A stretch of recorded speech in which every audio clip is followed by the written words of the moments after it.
তুমি কোথায় উঠেছো? তুমি কোথায় উঠেছো?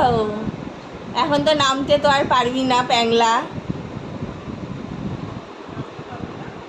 তুমি নামতে পারবে? নামার তো কোনো ইচ্ছে নেই।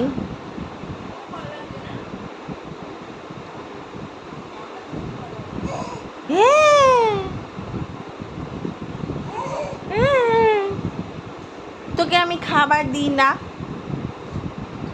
তোকে আমি খাবার দিই না? তুই খাস না? সকালে ব্রেকফাস্ট করিসনি? মা এখানে ডাবের জল নিয়ে বসে আছে আর ওইদিকে গ্রিল খাচ্ছে।